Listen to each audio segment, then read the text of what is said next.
Welcome to Emovura Audiobooks, your home for immersive, narrated stories that pull you in and don't let go. Before we begin, if you enjoy this story, take a moment to like, subscribe, and turn on notifications so you never miss an episode. Now, settle in, dim the lights, and let's begin tonight's story. What the Snow Kept. Callum Whitfield was 3 years old the first time he went missing on purpose.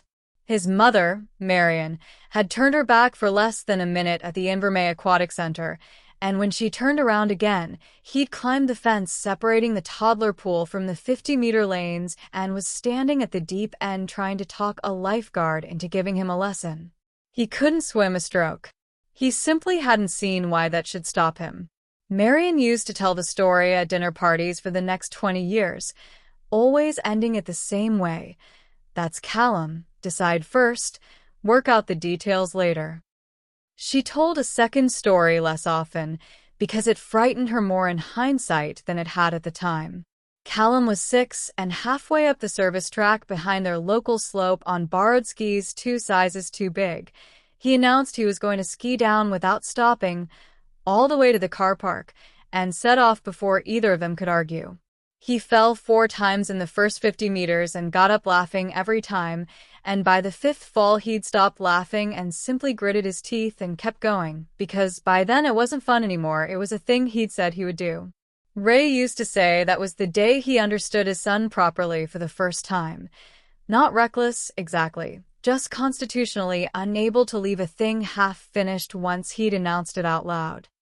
That was the trait that carried him onto skis at 5, clumping up the service track behind his father in boots stuffed with 2 extra pairs of socks so they wouldn't slide off his feet, and it was the trait that carried him, 18 years later, onto the Australian Alpine Development Squad, where he spent 3 winters chasing gates through Victorian sleet and 1 miserable, glorious month training with a New Zealand club on the Remarkables.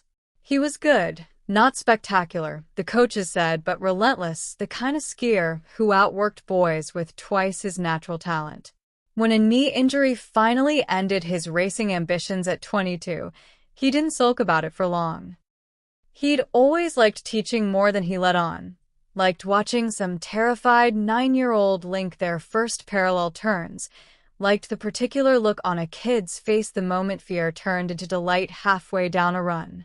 Within a year, he had a diploma in snow sport coaching and a name for himself around the training circuit as someone who could get results out of kids nobody else wanted. The nervous ones, the ones who cried at the top of the button toe, the ones other instructors quietly reassigned. Callum kept them. He used to tell Marion that the stubborn, frightened kids were the ones worth the extra hour, because once you cracked them open they skied like they had something to prove, and usually they did. So when Owen Petrakis, the mainland developer who'd bought out the struggling Ossory Alpine Village 2 years earlier, rang Callum out of nowhere in the autumn of 1994 and offered him the job of assistant snow sports coordinator, full season, staff quarters included, more money than any 24-year-old ski instructor in Tasmania had ever been paid, Callum said yes before he'd hung up the phone. His father, Ray, a bush and charter pilot who'd flown mustering runs and photography charters over the Central Plateau for 30 years, was the only one who raised an eyebrow. Ray had flown freight into Ossory a few times when the access road washed out, and he thought Petrakis had the look of a man who'd talk a fair price out of you, and a fairer one out of the bank. He said as much to Callum over dinner, carefully, the way he raised anything with his son, because Callum didn't take well to being told what to think. Bit of a smooth talker, that one, Ray said. Doesn't mean he's crooked, Dad, Callum said back, grinning. Just means he's good at his job. But Callum brushed it off. It's a season's work, Dad, not a marriage, he said, and besides, the money would let him and his girlfriend Ellie Sarsfield finally get a flat together in Launceston once the snow melted. He left home on a Tuesday in the middle of July, driving north out of Launceston in his own rusted Corolla to spend a few days with old ski racing mates scattered around the Highland districts before he was due at Ossory the following Monday. The morning was the flat, gray kind Tasmania does so well in winter, frost still furring the front lawn, his breath fogging the driver's window while he waited for the demister to clear it. Marian stood in the driveway and watched him go, the way she always did, memorizing the back of his head through the rear window until the car turned onto the highway. She didn't think anything of it. Why would she? Callum had been coming and going like this his whole adult life, disappearing into the mountains for weeks at a stretch, and turning up again sunburnt and full of stories, trailing gear and laundry, and some new mate he'd made at a hut somewhere who Marian would inevitably end up feeding a roast dinner to within the month. He phoned home twice that week. The first call came from Nevins Crossing, a scatter of farmhouses and a single pub in the foothills where his old teammate Baz Coulter had taken up fencing contract work. Callum sounded happy, Marian said later, worn out from the drive but happy, full of plans to spend a night or two with Baz before pushing on to see another mate, Grady Fenn, who ran a trail riding operation further out on the plateau's edge. He told her about the pub meal he'd had, some enormous parma that Baz swore was the best in the district.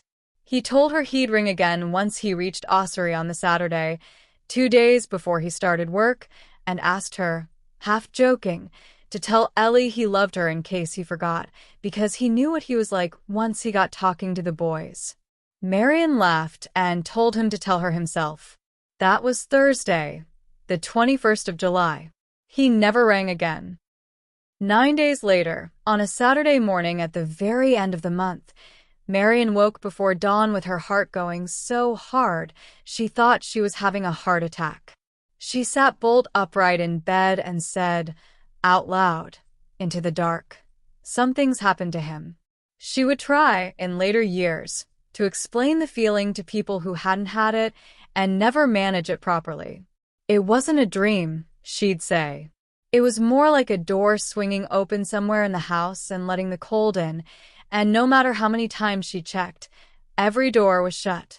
Ray, half asleep, told her it was nerves, that she'd been fretting over Callum's new job for weeks, and it had finally caught up with her in a bad dream. Marian wasn't so sure. She'd never had a feeling like it in her life, before or since, and she carried it around with her all that day like a stone in her pocket, waiting for the phone to ring with some explanation that would make it go away. It didn't. Monday came and went, the day Callum was supposed to start at Ossory, with no call. Marian told herself all the reasonable things. The resort phones were probably still being connected for the season. He was busy settling into staff quarters. He'd ring once he'd caught his breath. She almost believed it until Tuesday morning, when she rang the resort office herself, trying to sound casual, just checking whether her son had arrived all right. The woman on the other end put her on hold for what felt like 10 minutes, and Marian stood in the kitchen listening to hold music that cut in and out, the kettle she'd put on and forgotten about rattling itself dry on the stove. The woman came back to say that no, actually, Mr. Whitfield hadn't turned up, and Mr. Petrakis wasn't very happy about it, and did she have any idea where he might be?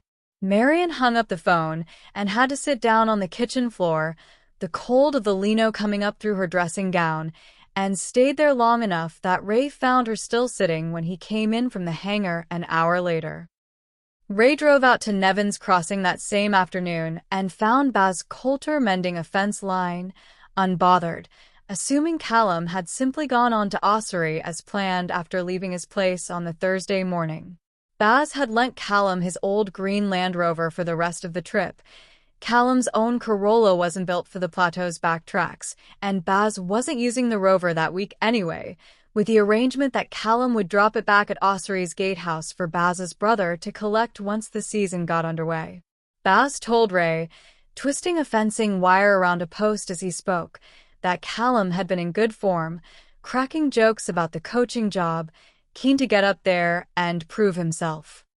He's not the type to just not show, Baz said, and Ray remembered thinking that was exactly what he was afraid of. Grady Fenn, when Ray finally tracked him down by phone 2 days later, confirmed Callum had spent one night at his place, the Friday, and that the pair of them had gone fishing in a tarn behind Grady's property before an early dinner. Nothing biting, Grady said, but a good sunset, the kind that turns the water the color of a bruise, and Callum had sat on the bank a long while afterward just looking at it, not saying much, the way blokes do sometimes when they're happy and don't want to talk it into being something less. Callum had mentioned, vaguely, wanting to swing past a lookout on the western side of the plateau before he had to be at Ossory, some track he'd heard about from another instructor, a good spot to watch the sun come up over the dolerite columns, but he hadn't been specific about which one, or how long it might take him. He'd left Grady's around 8 the next morning, the Saturday, with a full tank of fuel and no fixed plan beyond being at Ossory 2 days later. That was the last anyone had heard from him. 10 days of silence, and every hour of it dragged something further out of Marion Whitfield, until she felt hollowed out like a gum tree after a lightning strike, still standing but nothing left inside. The local station was a squat brick building with a single front counter and a poster about bushfire ratings curling at one corner, and it was there, on the 1st of August, that Ray and Marion sat across from a young constable named Nathan Perry and tried to explain that their son had vanished. Perry was polite and clearly uncomfortable, a man not much older than Callum himself, and he took down the details in a careful, unhurried hand that made Marion want to reach across the counter and shake the pen out of it. A fit 24-year-old man, he told them, not unkindly but not urgently either, was entitled to go bush for a few days without alerting his parents, and these things nearly always resolve themselves. He's probably sitting in a pub somewhere with a girl he met on the way through, Perry offered, trying for gentle and landing somewhere closer to dismissive. Marion wanted to scream at him. She knew her son. Callum didn't get cold feet, and he certainly wouldn't have let Baz's Land Rover simply vanish along with him. He thought too much of Baz to ever treat his generosity so carelessly. And there was Ellie, waiting in Launceston, already talking about driving up to visit him once the roads were clear. He wouldn't have walked away from that either. Ray, who rarely raised his voice, told the constable flatly that his son had never once in his life failed to turn up somewhere he'd said he'd be. Perry wrote that down too, and told him he'd log it as a welfare check. By the second week of August, with still no trace of him, a missing persons alert finally went up, though it took the Whitfields' own persistent phone calls to make it happen. Marion spent one long evening at the kitchen table with a pair of scissors and a stack of photocopies, cutting Callum's face out 200 times over, the same photo every time, him grinning in a beanie at a junior race presentation, because it was the only recent one they had that was properly in focus. Ray watched her do it and didn't offer to help, because he understood, without either of them saying so, that she needed her hands busy with something that felt like doing. They packed the Whitfields' own four-wheel drive with the flyers and drove the 2 hours up onto the plateau themselves. What they found waiting for them, there was a landscape that didn't care one way or another whether it kept their son. The Central Plateau in late winter is a place of black dolerite scree and wind-flattened cushion plants, its buttongrass plains and pencil pine copses buried under snow that can be knee-deep 1 week and gone the next, its weather turning from clear blue to zero visibility whiteout inside 20 minutes. The wind up there doesn't so much blow as arrive, all at once, from a sky that had looked innocent enough 5 minutes earlier. Ray had flown over enough of it to know how easily a man on foot could vanish into a fold of that country and never be seen again, swallowed by a landscape that offered no landmarks, no shelter, and no mercy. They started at Ossory itself, a modest resort by mainland standards. 1 chairlift, 1 button tow, a scatter of A-frame lodges around a car park that turned to red mud whenever the snow retreated even slightly. Petrakis received them in a cramped office that smelled of diesel heater and instant coffee, more interested, it seemed to Marion, in whether the Whitfields intended to make trouble for the resort than in where his missing employee had got to. "We've had staff not show up before," he told them, not quite meeting Marion's eye. "A seasonal work, you understand. People change their minds." Marion, who had spent 30 years reading the faces of 9-year-olds who were lying to her about homework, understood a great deal from the way Petrakis wouldn't hold still in his chair. The staff who did remember Callum, he'd rung ahead once to confirm a start date, had nothing more to offer than that. Nobody had seen him arrive. His name wasn't on the guest register at any of the lodges. His car, the borrowed Land Rover, was nowhere in the car park, at least not that anyone had noticed.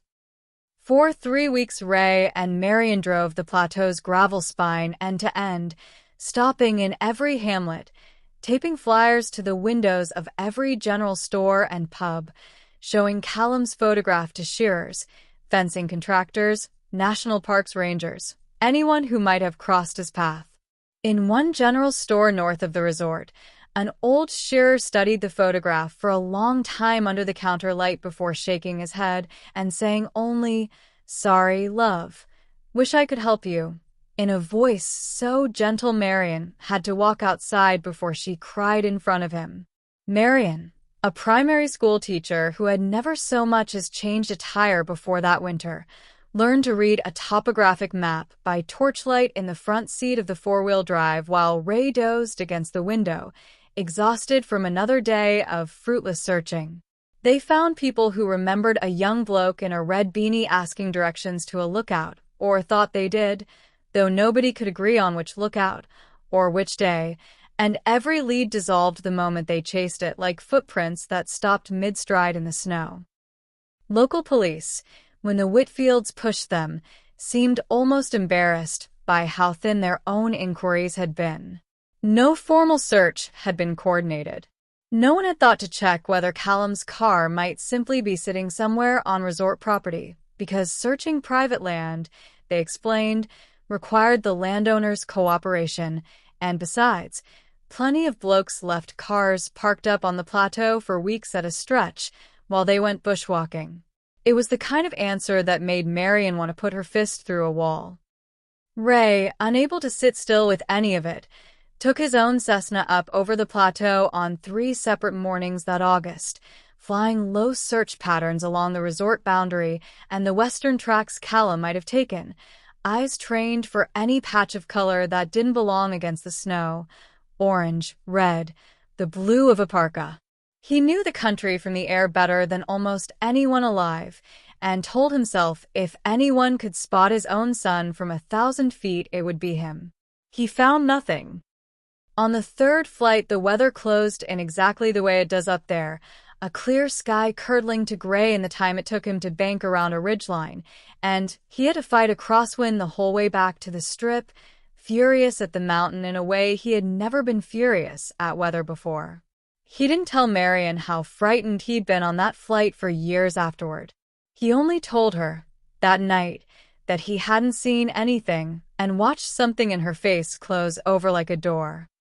The break came almost by accident, in the 2nd week of September, when a maintenance contractor named Trent Ashby, doing repair work on a culvert near Ossory's lower car park, mentioned to a resort groundsman that there'd been an old green Land Rover sitting untouched near the tree line for weeks, gathering pine needles under its wipers.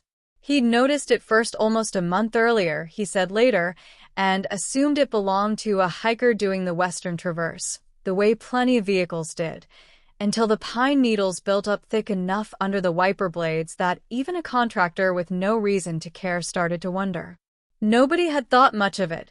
Plenty of hikers left vehicles there while they did multi-day walks along the plateau's Western Traverse, until the groundsman, half listening to a regional radio bulletin about a missing Launceston man, put 2 and 2 together and rang the police himself. They found the Rover exactly where Trent said it would be. The driver's door was unlocked. Inside, Callum's wallet sat untouched in the glove box alongside a road map with a route penciled in biro, and on the back seat a paper bag of apples had rotted down to a brown, sweet-smelling sludge that had soaked into the fabric of the seat itself. His pack was there too, and a jumper, and a half-finished letter to Ellie, tucked inside a paperback, in which he'd written that he'd bought a good pair of hiking boots in Deloraine on the way up and couldn't wait to try them out on the plateau's western tracks before the season got too busy to leave the resort. Marian read that letter perhaps 200 times over the years that followed, always stopping on the same line. Couldn't wait to try them out, because it was the one sentence that sounded most like her son, alive and looking forward to something. The boots themselves were nowhere in the vehicle. Neither was Callum. Ray and Marian arrived at Ossory the following morning to find their son's car cordoned off with a single strand of tape, and no explanation for how it could have sat there, in a working ski resort's own car park, for the better part of a month without anyone reporting it. Marian stood at the tape for a long time, close enough to see her son's handwriting on the road map through the windscreen, and had to be led away by Ray before she tried to duck under it. It was there, checking into the resort's cheapest lodge room to begin their own search of the mountain, that a young snow sports instructor named Freya Lindqvist approached them in the foyer, twisting the strap of her radio in her hands, clearly working up the nerve. She'd seen Callum's photograph taped to their windscreen and recognized him immediately. On the Sunday morning, the day after he'd left Grady Fens, she'd given a 2-hour lesson to a tall, sunburnt young man on the only run still holding enough snow to operate, a modest slope above the day lodge known locally as the Kestrel Run, serviced by a single-button tow called the Split Rock Lift. He'd introduced himself with a grin and told her, before she'd even asked, that he used to race, though it had been a while, and she remembered being impressed at how fast he picked up the rhythm of a snowboard despite never having ridden one before. He kept apologizing for falling, she told Marian, and kept laughing every time he did it. They'd eaten lunch together afterwards in the day lodge, and he talked about the coaching job he was about to start, rattling off plans for the junior program he wanted to run, and about wanting to get a look at a rock formation out past the resort boundary before he had to report for duty. Freya had warned him the boundary line wasn't somewhere to wander casually. There was rough, broken ground out there, hidden gaps between the boulders that the winter's snow could bridge over so convincingly you'd never know they were there until you'd already gone through. She remembered saying it twice, because he'd seemed only half listening the first time, more interested in the shape of a distant ridge than in her warning. Callum had laughed and told her he'd stick to the marked runs. His jacket was soaked through from a fall earlier in the lesson, so he'd left it hanging in Freya's staff office to dry and borrowed a spare from the higher desk, promising to collect it before his lesson the next morning. He never came back for it. It hung in that office, unclaimed, for years, and Freya told Marian, quietly, that she used to look at it sometimes and think about taking it down, and never could quite bring herself to. The last confirmed sighting of Callum Whitfield came from another instructor, a young man named Miko Tanaka, who was closing up the Split Rock Lift for a scheduled maintenance break, and who remembered seeing him riding the tow alone at around 2:30 that same afternoon, dressed in the borrowed orange jacket, lifting a hand in a small wave as he passed. Miko waved back and thought nothing more of it. After that, nothing. No one saw him leave the mountain. No one saw him at all. A search of the Kestrel Run itself turned up nothing. It was a small, open slope, easily walked end to end in 20 minutes, groomed flat every evening by the resort's own snow machine, and if Callum had wandered off it in a straight line, he'd have left an obvious trail in the snow behind him, especially given the bright orange instructor's jacket he'd borrowed. He hadn't. Police theorized he'd instead pushed past the boundary rope to explore the broken ground Freya had warned him about, gotten disoriented in worsening weather, and either fallen somewhere out of sight or simply frozen to death exposed on the plateau, his body to be found eventually, they assured the Whitfields, by a bushwalker or a deer hunter, as such things usually were. It was a tidy theory, delivered with the particular confidence of people who would not have to live inside it. Ray and Marion refused to accept it. A search and rescue crew, funded in part by a Launceston businessman who'd read about the case in the paper, spent 2 weeks combing the plateau's western reaches with dogs and thermal equipment. Marion remembered the dog handler especially, a quiet, capable woman named Deb Constantine who worked a Kelpie cross called Scout, and who told Marion one evening, crouched by a gas heater in the search tent with a mug of tea going cold in her hands, that Scout had alerted twice on the Western Traverse, and both times the trail had simply stopped, the way a scent is over broken, wind-scoured rock. "It doesn't mean anything on its own, love," Deb told her, careful not to promise what she couldn't deliver, "but it means he came this way." For 2 weeks the search tent sat pitched at the edge of the tree line, generators humming through the cold nights, before a fresh cold snap buried the ground under half a meter of new snow and forced them to stand down until spring. Deb apologized to Marion the morning they packed up, as though the weather were somehow her doing. The Whitfields drove home to Launceston with nothing but a box of Callum's abandoned belongings and a promise to themselves that they'd come back the moment the weather turned. They kept that promise for years. Every spring, as soon as the Plateau Access Road reopened, Ray and Marion returned to Ossory and walked the western boundary themselves, sometimes with Callum's old Kelpie, Bear, trotting ahead of them through the button grass, nose down, as though he too still expected to find something. They chased down every rumor that reached them, a hiker matching Callum's description reportedly seen disoriented near a hut on the plateau's far side 2 months after he vanished, which sent Ray driving through the night to a ranger station that had no record of any such sighting. A young man with amnesia found wandering near Queenstown the following winter, who turned out, after an agonizing fortnight of hope during which Marion allowed herself, just once, to imagine the phone call where Callum's own voice apologized for worrying her, to be someone else's missing son entirely. Marion drove home from that one in silence for 3 hours, and Ray didn't try to fill it, because there was nothing to say that wouldn't have sounded like a lie. They wrote to Owen Petrakis demanding to know why resort staff hadn't reported an abandoned vehicle sitting in their own car park for a month. They never received a reply they considered satisfactory, and Ray kept the 2-paragraph response in the same folder as Callum's dental records, as though it too were evidence of something.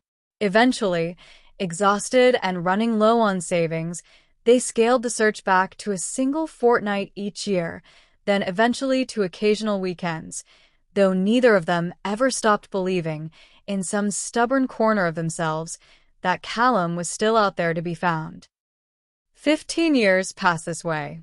Marion retired from teaching, though she kept, until the end, a strange habit of watching for a particular kind of stubbornness in her students, the ones who decided things first and worked out the details later, and found she couldn't help loving them a little more than the rest. Ray sold his charter business and kept only a single old Cessna for himself, more out of habit than income, though he never once flew over the Central Plateau without banking a slow, unnecessary circle over Ossory first. Ellie Sarsfield married someone else, eventually, a decent man by all accounts, though she still sent the Whitfields a card every July on the anniversary of the day Callum left home, never signed with anything more than her first name. And then, in February of 2009, during a summer so savage that bushfires ringed half the state and the Central Plateau's stubborn late snow finally gave out weeks earlier than anyone could remember, an Ossory groundskeeper named Curtis Neal, doing off-season litter duty on the old Kestrel Run, noticed something dark protruding from a patch of half-melted snowdrift, tucked into a fold of ground about 30 meters off the lift line.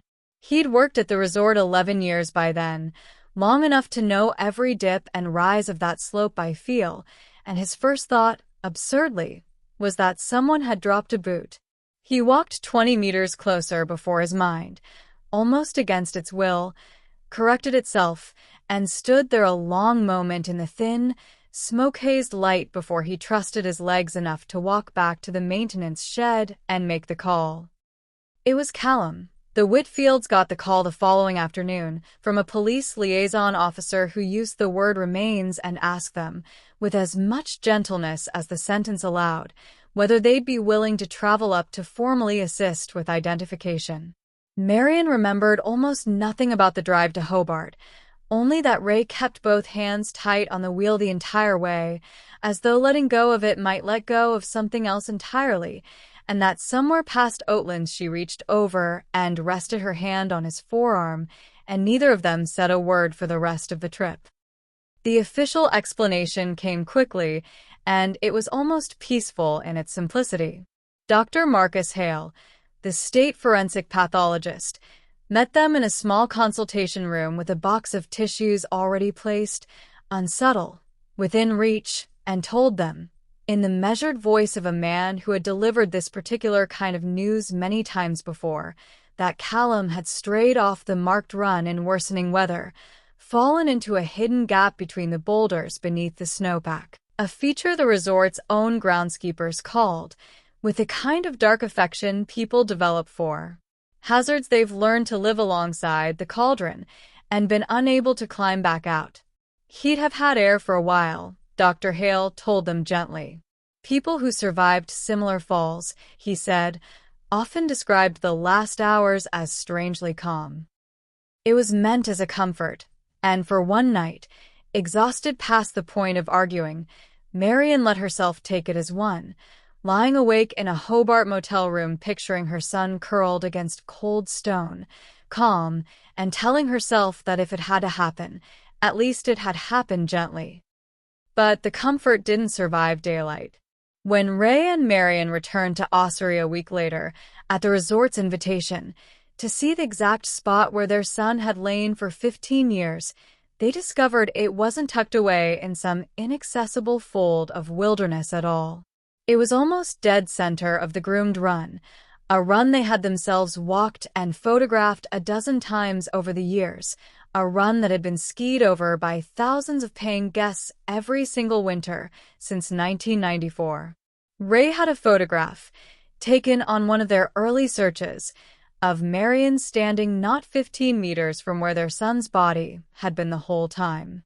He didn't show it to her again for a long time after that day. He didn't need to. She remembered exactly where she'd been standing and what she'd been thinking, which was nothing more complicated than please, please, please, over and over. While the groundskeepers walked them through the recovery site, Ray crouched at the melting edge of the cauldron and noticed a black shard poking out of the slush. He picked it up before anyone could stop him.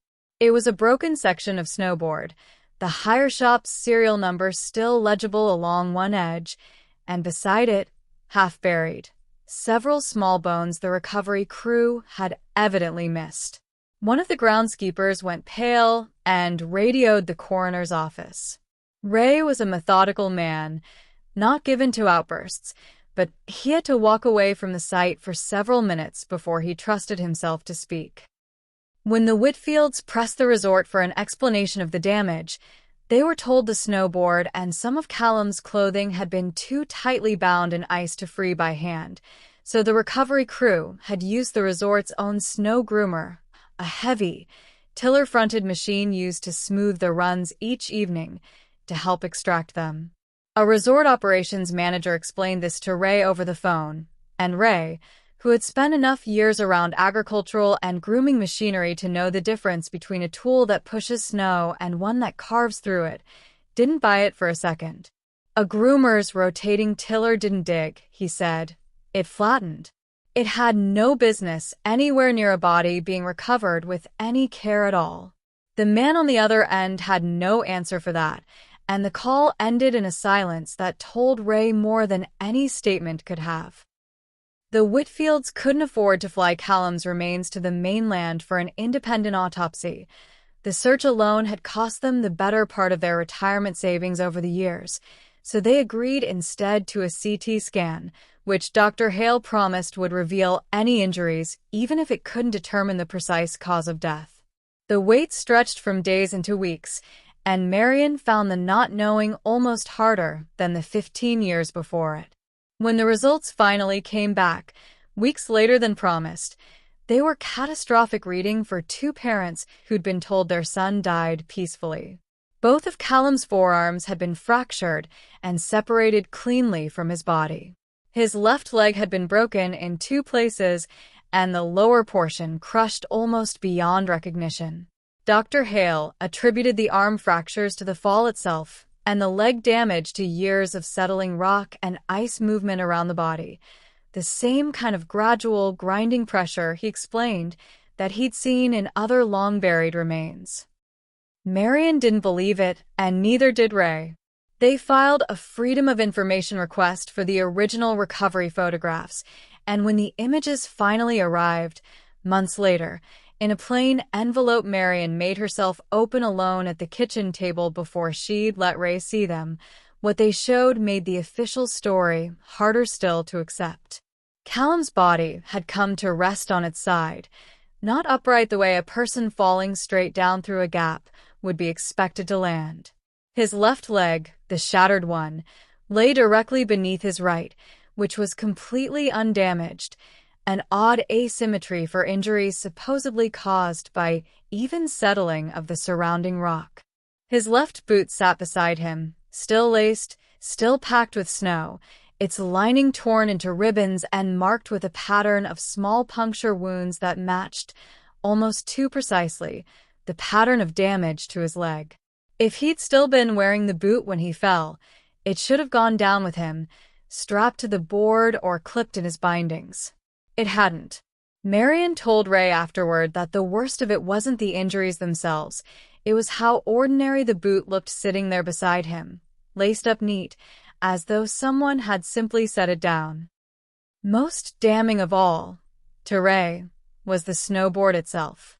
He kept the broken remnant of it propped in the corner of his workshop for years afterward, and one wet Launceston evening not long after the CT results came in, he sat down with a torch and a magnifying glass and studied it properly for the first time, the way he used to inspect a propeller blade for hairline cracks before signing off on a flight. The break was old. Whatever paint transfer marked the fractured edge, a smear of institutional yellow, the same shade as the resort's grooming fleet, had weathered at exactly the same rate as the rest of the board, meaning the damage had happened years before the board was ever pulled from the ice, not during a recovery that had taken place mere days earlier. He photographed it himself, laying a ruler beside it for scale, and mailed the prints to 3 separate people the following week: a solicitor, a journalist, and a man in New Zealand he'd read about in an old alpine safety newsletter. The Whitfields sent copies of the scans and the recovery photographs to that New Zealand-based mountain safety consultant, Warwick Sorensen, who had spent 3 decades investigating alpine accidents across the Southern Alps. Sorensen didn't equivocate. In his written assessment, he noted that a fall into rock terrain, however violent, tends to break bone cleanly. It doesn't shred the surrounding tissue into the kind of pattern he was looking at in Callum's scans.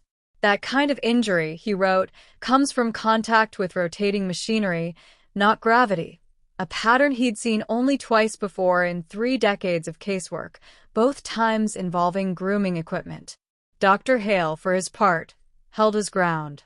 A grooming machine striking a body, he argued, would cause catastrophic damage to the torso and pelvis, not an isolated set of limb injuries. And even if it had happened that way, someone would then have had to move the body into the cauldron afterward, which was, in his professional opinion, a leap too far to make on the available evidence. It was that leap, exactly, that the Whitfields spent the next decade of their lives trying to force anyone, to take seriously. They discovered, almost by accident, while Ray was combing through old regional newspaper archives on a library microfiche machine, that a Sydney backpacker named Owen Mahalski had died on that same slope the season before Callum vanished, falling from the same lift line and into the same rough ground beyond the boundary rope, rescued alive, but dying of exposure before he reached hospital. The Whitfields had been told for years there had never been a fatal accident on the Kestrel run. It was, they later learned, the same duty officer who had signed off on both incident files, a detail Ray underlined 3 times in red pen and never once managed to explain away to his own satisfaction. A coronial inquest was eventually convened in Hobart, for years after Callum's remains were found, in a plain, low-ceilinged courtroom that smelled of carpet cleaner and old paper. Marion sat with her hands folded so tightly in her lap that Ray took to reaching over and gently prizing them apart during the longer stretches of testimony. Dr. Hale testified first, calm and unhurried, and under cross-examination conceded, carefully, that the leg injuries were unusual but insisted they fell within the range of what settling terrain could produce over 15 years. Sorensen gave his evidence by video link from Queenstown, his voice occasionally dropping out over the connection, and the coroner had to ask him twice to repeat his conclusion that the injury pattern was, in his professional opinion, more consistent with mechanical contact than with a fall. The two experts never spoke to each other, only past each other, through the careful, procedural mouth of the coroner, and Marion found herself gripping the edge of the wooden bench so hard her knuckles ached, willing someone official to simply say what she already believed. Nobody did. The coroner, a measured woman named Beatrice Yalden, concluded from the bench that Callum Whitfield had died of exposure and injury consistent with a fall into the feature known as the cauldron, that the cause of certain injuries to his leg could not be conclusively determined on the balance of available evidence, and that there was insufficient evidence to establish any third-party involvement in the circumstances of his death or the handling of his remains. It was, in the driest possible language, exactly the kind of finding that changes nothing and satisfies no one. Ray and Marion walked out of the courtroom afterward into a bright, indifferent Hobart afternoon that felt, Marion said later, like an insult all its own. They took their case, well before the inquest and long after it, to a Tasmanian journalist, Elise Farron, who spent 4 years researching the story, driving the plateau roads herself, interviewing half the seasonal staff who'd worked at Ossuary in 1994 and could be tracked down, before publishing a book arguing that Ossuary staff had likely known within days that Callum had died somewhere on their own groomed terrain, and had quietly disposed of any equipment records tying him to the mountain, rather than risk the kind of scandal that could shut a small, financially fragile resort down mid-season. Farron never claimed to know exactly who had done what, or why, only that the physical evidence made an accidental, undiscovered 15-year burial almost impossible to credit. She interviewed Freya Lindqvist, by then long retired and living in New Zealand, who cried on the phone, Farron wrote, when asked about the orange jacket that hung in her office for years, and who said she had never stopped wondering whether she should have walked the boundary line with him herself that day. 2 solicitors the Whitfields consulted told them the same thing in gentler language. Without a confession or a witness, there was no realistic path to prosecution, and Ossuary's insurers, when the Whitfields sought even the return of their search costs, rejected the claim outright, stating plainly that the resort bore no liability for what they continued to call a tragic misadventure. Marion is in her late 70s now. Some mornings she wakes before the alarm, the way she used to on that terrible Saturday in 1994, and lies still testing the air of the room the way she once tested the dark, waiting to see whether the old feeling has come back, before reminding herself, gently, that the worst of what it warned her about has already happened. Ray still keeps the Cessna in a hangar outside Launceston, though his hands aren't as steady on the yoke as they used to be, and he flies less often now, mostly short hops on calm mornings, though he has never once stopped scanning the ground below him out of old habit, the way a man keeps checking a door he already knows is locked. Neither of them expects, at this point, that anyone will ever be held formally accountable for what happened to their son on that mountain. What they want now, Marion told a reporter on the 25th anniversary of Callum's disappearance, is simpler than justice and maybe harder to get. Just one person willing to say, out loud, that they got it wrong and that a young man was left out in the cold when someone could have gone looking properly and didn't. She still keeps his ski boots by the back door. The good ones, the new ones he never got to wear, laces still stiff and unworn, and some mornings, without quite meaning to, she finds herself glancing at them on her way out to check the letterbox, half expecting, still, after all these years, to find him standing there, grinning, already halfway through some story about the mountain, asking her what on earth she was so worried about. This is a work of fiction. Any resemblance to actual persons, living or dead, or actual events, is purely coincidental. That was what the snow kept, an Emovura Audiobooks original. Thank you for listening all the way to the end.